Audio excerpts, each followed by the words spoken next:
Hi dolls, tikman natin ang mga fresh baked goodies ni Ciara'S Garden. Or Ciara'S Garden. Ciara'S Garden. I hope hindi ko na sira yung name nyo, but sila.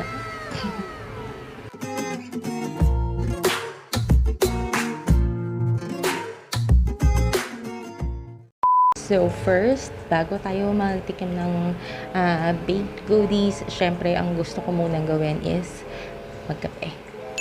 So, kuha tayong kape.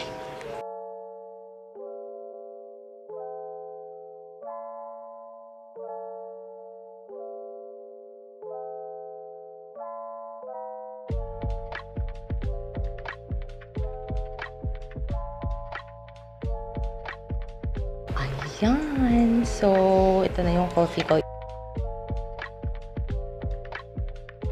So good. So, syempre, baked goodies to. Parang ang sarap-sarap na meron siyang ka-tandem na coffee. Ganun. I'm just really that much of a coffee lover, as you know. So, ito. Si Ciara'S Kitchen. I really hope I'm not saying it wrong. Ciara'S Oven, sorry, not kitchen. Ciara'S Oven, I've been seeing this on Facebook. And nung nakita ko yung goodies nila, I was like, I have to try it. And then, I checked kung meron ng nag-upload sa YouTube. Alam mo yun, if may nagkatikim na or naka-review na nitong Ciara'S Oven. And I guess none. That's surprising. Pero yun, I found them on Facebook and they are available for areas within Bacoor. I'm here in Dasma. So, siguro yung mga malapit, Imus, makikater nila. Let's start na. I only brought 3 products kasi gusto ko pa lang naman talagang tikman. Ayan. Una, hindi ko sure kung alin ang dapat kong unahin. Siguro si creme brulee muna. Kasi dito talaga ako pinaka-na-curious sa kanila. Buksan natin. My name! Ayan, ang creme brulee nila. It looks nice. And mukhang glazed over. Ano yun? Parang sugar channeling. Yan.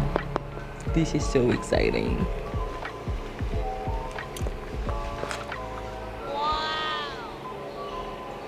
Ayan. So, tikman na natin. Unahin na natin si creme brulee. And ang arte ko naman, if magkukutsara tinador pa ako, no? Kamayin na natin. My nails!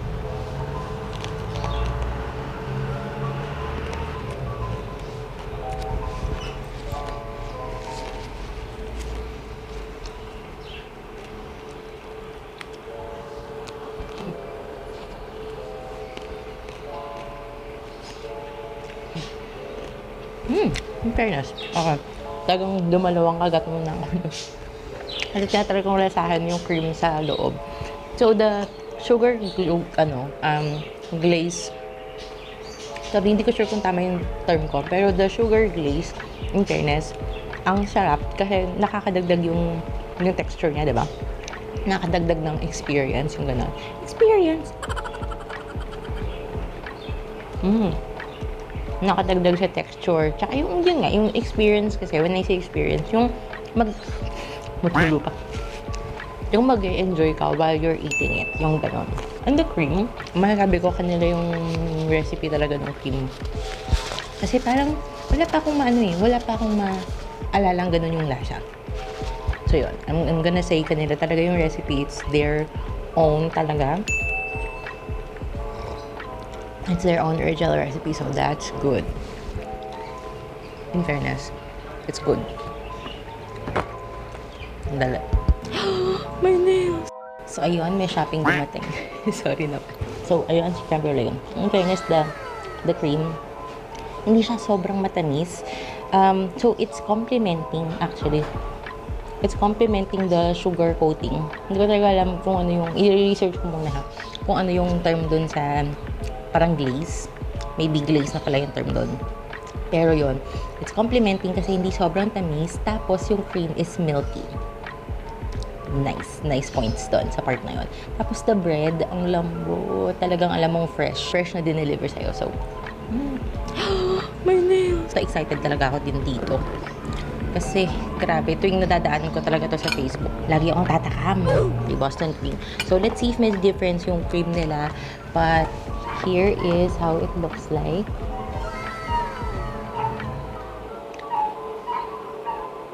Yan siya. Rich milky chocolate. Tapos the cream inside, it's complementing really, really well.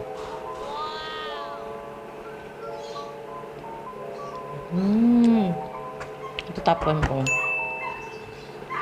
Ay, sarap. Promise. Kasi nga, the tinapay is so good. I was able to order them ng same day lang. Which is great, diba? Pero talagang nagbabatch na sila ng ng gawa. And made daily talaga. Fresh. And that's awesome. Top one ko si ito, promise. Ang milky nung chocolate niya. Ang rich na milky ng chocolate. That's nice. Tapos, yung cream sa loob, hindi tipid. Hindi siya tinipid. My nails! Lastly, I have this one. Now, this one is the cinnamon. Ooh. Cinnamon. Meron siyang cream cheese. Yeah. Ito siya. So, this one, nakakan naman siya. Go get a slice. Hindi ko makita kung nasa yung pinaka-slice niya. So, hindi ko alam kung ito yung tamang cut niya. Pero, ito na yung nakuha ko. Ayan siya. So, it is well glazed all over. Tapos, meron siyang almond sa top. And then, yun nga. Alam ko cream cheese tong in-order ko.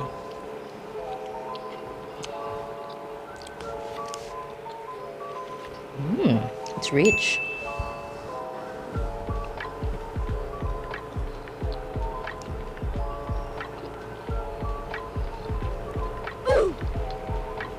Sarap ng cinnamon roll. Hindi to sponsored, by the way. Hindi to sponsored at all. Ang sarap ng cinnamon. Ang lambot ng tinapay. Tapos, yung cinnamon, nandun. As in, lasang-lasa mo. Ang sarap. And then the glaze is not nangaagaw ng pansin. As in, nagko-complement lang siya nung pinaka-flavor. Pero hindi niya inaagawan ng hindi siya nangaagaw ng stage. Hindi niya ini-overpower yung cinnamon. Ang sarap. Highly recommended. Sobra. Wala akong nadismaya. Actually. Parang habang nagpo-progress yung tinitikman ko, pasarap ng pasarap. So, sakto yung yung pagkakagawa ko ng succession nito. As in, pasarap siya ng pasarap habang tumitikim ako.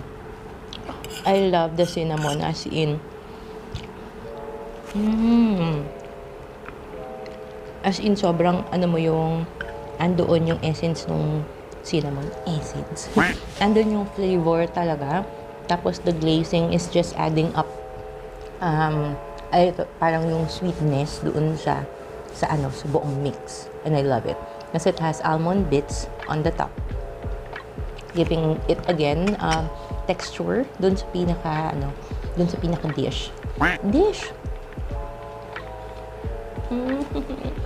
Super highly recommended sa gabi sa second cinnamon. Ito pala yung top ko. My nails! Kaso hindi, naubos ko siya kagad. Although maliit lang naman yung hinuha ko, pero it's amazingly good. Actually, it's amazingly good. Yan. Highly recommended. As in, hands down. And cream, sobrang recommended ko din. As in, ang sarap. Tapos yun nga, the cream, hindi tinipid yung cream at all. So that's amazing. Same with creme brulee with yung glazing niya talaga. It's fun to eat. As in, parang ang niya, may mga personality sila. Yung parang personality. At yun, sobrang highly recommended. I'm surprised bakit wala pang nagre-review sa kanila. Buong pandemic yata sila bukas. Nung pandemic, di ba, ang daming small businesses na may mga reviews, ganyan-ganyan. So, I'm surprised I didn't find them on YouTube yet. Maybe I did not see it. But I did try naman to research and it did not come up at all. But it's so surprising na ang good nila, as in. So, yun. For people within DASMA or bacoor or imus. Feeling ko makikater pa nila. Hindi ko lang alam kung dun sa ibang lugar kung aabot sila. Please message them na lang on their Facebook page. Doon ko lang sila minessage kaninang umaga and nakapasok yung order ko. Akala ko hindi napapasok yung order ko. Kasi parang mga pa 11 o'clock. Saka lang nag-message sa akin. Nag-message ako mga 8 or 9 ng umaga. So I was like, naku, baka hindi na ako mapansin. Kasi hindi nila nababasa yung order ko at all. Until yun nga, mga mag-11 na something, saka sila nag-confirm ng order. Ang bilis actually. Ang bilis na nag-confirm sila ng order. And then, ito na yung payment, ganyan-ganyan. Tapos na. Nandun na yung order ko. Tapos, 2 p.m., nag-start na silang mag-deliver for the same day orders. So, 2 p.m., na-deliver na. And it's currently 4:28. Grabe. Sobrang ang saya, ang happy, nakaka-happy sila. In fairness, if meron kayong mga gustong bigyan ng gifts, siguro ito pwede rin to kasi 200 something lang. Again, super highly recommended. Thank you, Ciara'S Open. I'm really sorry if I'm not saying the name right, but your products are amazing. Keep going. Please, keep going. Sobrang ang dami na nilang likes sa Facebook. Ang dami na nilang followers. Kaya nga, again, nagtataka ko. Wala pang nagbanggit sa kanila. If you're within the area, please do try their products. Sobrang good. Ayun lang for this video. Thank you, dolls, for watching. I hope nag-enjoy kayo. If natakam man kayo, order na. Again, hindi to sponsored. So, kasi today, ayan nga, wala akong ayos. Because I don't want any pressure. Any pressure. Miss Universe yan. Binibining Pilipinas yan. Parang wala lang. I just wanna keep it low-key. I wanna keep it chill. I wanna keep it raw, and real. So yun, I hope na may nagustuhan kayo. If meron, go ahead, buy them. Ang dali nilang kausap. As in, ang dali nilang kausap. Anong order mo? Okay, here you go. Parang ganun lang. Ayun. So, thank you, dolls, for watching. And if hindi pa kayo nag-like or nag-subscribe to my channel, please do so. I'm hoping na maka-reach ng 200 man lang. At right now, I'm at 172 subscribers, I think. Maka-reach man lang ng 200 by the end of the year. But let's see. Again, ang sa YouTube kasi is, nasa sipag, una sa lahat. And in all honesty, hindi ako ganun kasipag lately. But that's something that I'm trying to work on. And then, yung trend, yung ganon. So, kasi depende kung anong papatok sa tao. So, ayun, we'll get there.